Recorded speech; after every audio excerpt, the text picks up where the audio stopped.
Cadillac is a brand in transition, and nowhere is that more evident than in its V cars. On this edition of Test Drive, the ATS-V.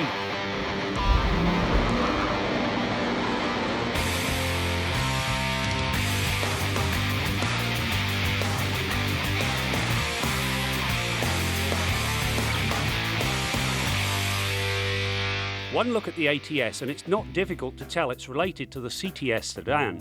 Where it differs is in the subtlety of its look. The knife-edged lines have been softened without detracting from the overall style. When dressed in the carbon fibre package, it takes things to a new level. Everything from the splitter to the rear diffuser says it means business. You know, the cabin of this ATS-V is not your daddy's Caddy. These Recaro seats are, in a word, absolutely stunning. They keep you planted without being confining. You've also got a nice chunky steering wheel, and these paddle shifters, well, the really good news is they work regardless of where the shifter is, and that's the way it should be.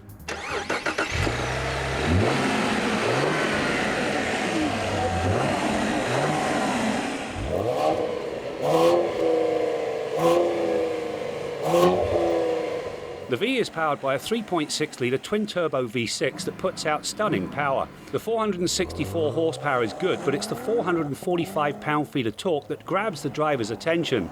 There is a very minor bout of turbo lag off the line, and I do mean minor.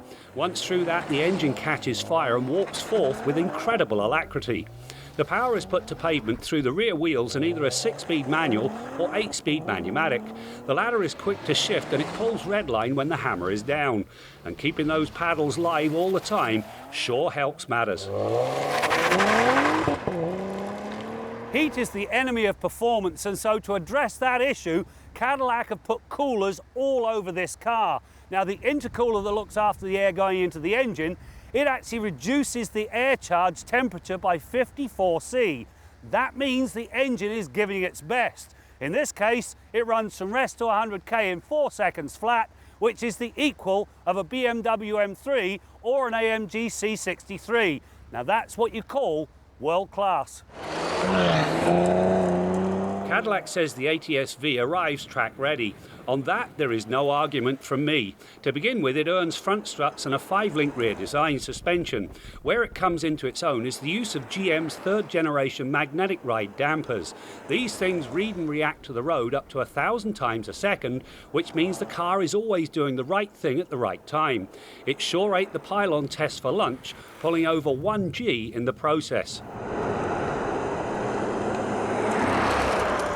One of the really neat features with this ATS-V is the performance data recorder. It has a camera that looks out front and it collects a whole bunch of information such as lateral G. When you go to the track, you quite simply start the recording, do a couple of fast laps, back to the pits, download the data. You can now study your lap in detail, and that will make you a better driver.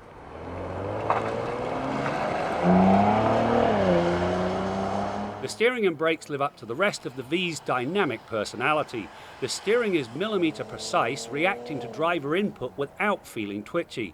Likewise, the 6-piston front and 4-piston rear Brembo brakes, complete with 2-piece rotors and cooling ducts, pushes the dreaded wall of fade out to the point where it's basically non-existent. Throw in the 255/35/18 front and 275/35/18 rear tyres, along with an electronically controlled limited slip rear diff, and the ATS is one accomplished ride.